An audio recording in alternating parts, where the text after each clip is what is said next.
Hi అందరికీ. ఈరోజు మనం బౌద్ధమతంలోకి ఒక లోతైన ప్రయాణం చేద్దాం.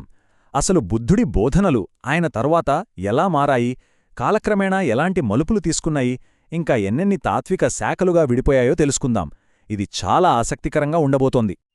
సరే, ఈ ప్రయాణంలో మనం 4 ముఖ్యమైన విషయాలు చూడబోతున్నాం. ముందుగా బౌద్ధ సంగీతులు అంటే ఏమిటో చూద్దాం. ఆ తరువాత బౌద్ధంలో వచ్చిన పెద్ద చీలికల గురించి, వాటినుంచి పుట్టిన కొత్త తాత్విక శాఖల గురించి, చివరిగా వీటన్నిటికీ రూపమిచ్చిన గొప్ప రచయితల గురించి మాట్లాడుకుందాం. రైట్, మన మొదటి టాపిక్ బౌద్ధ సంగీతులు. మీకెప్పుడైనా అనిపించిందా బుద్ధుడు చెప్పినవన్నీ ఆయన తర్వాత కూడా మార్పులేమీ లేకుండా ఎలా ఉన్నాయని? దాని వెనుకున్న అసలు కదే ఈ బౌద్ధ సంగీతులు. ఆయన బోధనల్ని కాపాడటానికి, వాటిలో అందరికీ ఒకే మాట ఉండేలా చూడ్డానికి జరిగిన గొప్ప ప్రయత్నాలే ఇవి. చూడండి, బౌద్ధమత చరిత్రలో ఈ 4 సంఘటనలు చాలా చాలా ముఖ్యం. క్రీస్తుపూర్వం 483లో రాజగృహలో మొదలై క్రీస్తు శకం 1వ శతాబ్దంలో కాశ్మీర్ వరకు సాగిన ఈ ప్రయాణంలో ప్రతి సంగీతి బౌద్ధమతంలో ఒక కొత్త మార్పుకు కారణమైంది. అవేంటో ఒక్కొక్కటిగా చూద్దాం పదండి. బుద్ధుడు మహాపరినిర్వాణం చెందిన వెంటనే మొదటి సంగీతి జరిగింది. ఇక్కడ బౌద్ధ భిక్షువులు పాటించాల్సిన రూల్స్ అన్నింటినీ వినయపీఠకంగా, బుద్ధుడి అసలు బోధనల్ని సుత్తపీఠకంగా ఒకచోట చేర్చారు. అంటే ఒక రకంగా చెప్పాలంటే బౌద్ధ ధర్మానికి ఇదే ఫౌండేషన్ స్టోన్ అన్నమాట. కాని 100 ఏళ్లు గడిచేసరికి రెండో సంగీతిలో ఒక చిన్న వివాదం పెద్ద చీలికకు దారితీసింది. కొన్ని నియమాల విషయంలో వచ్చిన అభిప్రాయ భేదాల వల్ల బౌద్ధ సంఘం రెండుగా విడిపోయింది. పాత పద్ధతుల్నే ఫాలో అయ్యేవాళ్లు స్థవిరవాదులు, కొన్ని మార్పులు కావాలన్నవాళ్లు మహాసాంఘికులుగా విడిపోయారు. ఇక మూడో సంగీతికైతే ఏకంగా అశోక చక్రవర్తే సపోర్ట్ చేశారు. ఈ సభలోనే ఫిలాసఫీకి సంబంధించిన అభిధమ్మ పీఠకంను కూడా చేర్చారు.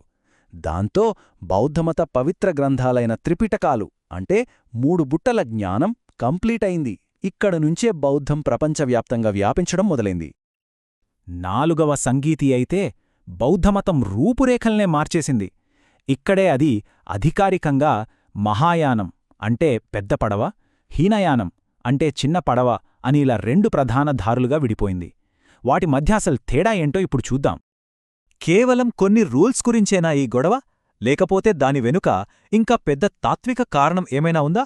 పదండి, ఈ చీలిక వెనుక ఉన్న అసలు ఆలోచనలేంటో ఇప్పుడు అర్థం చేసుకుందాం. అసలు వీళ్ళిద్దరి మధ్య ఇంత పెద్ద తేడా ఎందుకొచ్చింది? బుద్ధుడు ఒక్కడే, మరి దారులు ఎందుకు రెండయ్యాయి? వాళ్ల దారులు ఎక్కడ వేరయ్యాయి? సింపుల్గా చెప్పాలంటే హీనయానం అనేది సొంతంగా కష్టపడి ఒక కొండెక్కడం లాంటిది. వాళ్లకి బుద్ధుడు ఒక గురువు, ఒక దారి చూపించే మనిషి మాత్రమే. అదే మహాయానం అనుకోండి, అందర్నీ ఒక పడవెక్కించుకుని నది దాటించడం లాంటిది. వాళ్లు బుద్ధుణ్ణి ఒక దేవుడిలా, రక్షకుడిలా చూశారు. ఆయన దయతో అందరూ మోక్షం పొందాలని ఆశించారు. ఈ 2 మెయిన్ బ్రాంచెస్ నుంచే కాలం గడిచే కొద్దీ ఎన్నో కొత్త ఆలోచనలు పుట్టుకొచ్చాయి. అచ్చం ఒక పెద్ద నది నుంచి చిన్న చిన్న కాలువలు వచ్చినట్టన్నమాట. వాటిలో కొన్ని ముఖ్యమైన వాటి గురించిప్పుడు తెలుసుకుందాం. బౌద్ధంలోనే ఒక పవర్ఫుల్, ఇంకా చెప్పాలంటే కాస్త మిస్టీరియస్ బ్రాంచ్ ఉంది. అదే వజ్రయానం. వీళ్ళేమంటారంటే మంత్ర, తంత్ర సాధనల ద్వారా జ్ఞానోదయాన్ని చాలా వేగంగా పొందవచ్చని. వీరి పద్ధతులు చాలా భిన్నంగా ఉంటాయి. మహాయానంలో ఈ బోధిసత్వుడు అనే కాన్సెప్టు చాలా స్పెషల్. బోధిసత్వులంటే ఎంత కరుణామయులంటే వాళ్లకి మోక్షం పొందే అర్హత వచ్చినా సరే దాన్ని వద్దనుకుని ఈ లోకంలో ప్రతి ఒక్క ప్రాణికి ముక్తి దొరికే వరకు ఇక్కడే ఉండి సహాయం చేస్తారు. మనం ఇందాక చెప్పుకున్న మహాయానముందిగదా, ఆ పెద్ద చెట్టుకు 2 ముఖ్యమైన కొమ్మలొచ్చాయి. అవే మాధ్యమిక, యోగాచార. ఈ 2 బౌద్ధ తత్వశాస్త్రాన్ని ఒక నెక్స్ట్ లెవెల్కి తీసుకెళ్లాయి. మాధ్యమిక శాఖను స్థాపించిన నాగార్జునుడు ఒక రెవల్యూషనరీ ఐడియాను తీసుకొచ్చారు. అదే శూన్యవాదం. దీన్ని అర్థం చేసుకోవడం కొంచెం కష్టమే, కానీ సింపుల్గా చెప్పాలంటే మనం చూస్తున్న దేనికి దానంతట దానికి సొంత అస్తిత్వం లేదు, అన్నీ ఒకదానిపై ఒకటి ఆధారపడి ఉన్నాయి, అంతా శూన్యం అని వాళ్ల వాదన. మనమింతకు ముందు చెప్పుకున్నాం కదా త్రిపీఠకాలు అని. అవే బౌద్ధానికి మూల గ్రంథాలు. ఈ మూడిటిలో సుత్తపీఠకం చాలా పెద్దది. ఎందుకంటే అందులో బుద్ధుడి ఉపన్యాసాలు, ఆయన సంభాషణలు డైరెక్ట్గా ఉంటాయి. ఈ సుత్తపీఠకం అనేది ఒక పెద్ద లైబ్రరీ లాంటిది అనుకుంటే అందులో 5 పెద్ద సెక్షన్స్ ఉన్నాయి.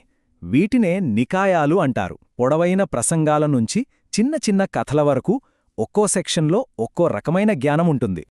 సరే, మన జర్నీలో ఫైనల్ స్టేజ్కొచ్చేశాం.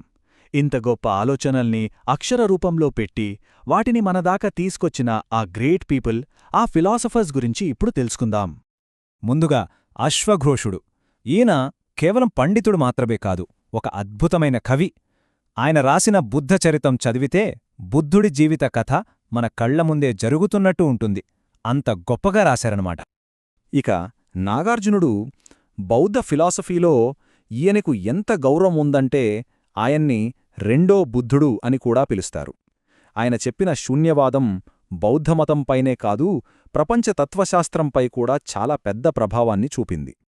యోగాచార స్కూలుకి చెందిన అసంగ ఏం చెప్తారంటే, మనం బయటి చూసే ప్రపంచమంతా మన మైండ్ క్రియేట్ చేసిందేనట. అంటే మన ఆలోచనలే రియాలిటీ అన్నమాట. భలే ఇంట్రెస్టింగ్గా ఉంది కదా. వసుబంధు రాసిన అభిధర్మ కోశం గురించి చెప్పాలంటే అది ఆ కాలం నాటి ఎన్సైక్లోపీడియా ఆఫ్ బుద్ధిజం అనుకోవచ్చు. బౌద్ధానికి సంబంధించిన ప్రతి చిన్న విషయాన్ని చాలా వివరంగా ఒక ఆర్డర్లో ఇందులో పొందుపర్చారు. ఇక చివరిగా బుద్ధఘోషుడు. ఈయన రాసిన పుస్తకం పేరు విశుద్ధిమగ్గ, అంటే ద పాత్ ఆఫ్ ప్యూరిఫికేషన్ అన్నమాట. ధ్యానం ద్వారా, మంచి నడవడిక ద్వారా మనస్సుని ఎలా శుభ్రం చేసుకోవాలో ఈ పుస్తకం వివరిస్తుంది.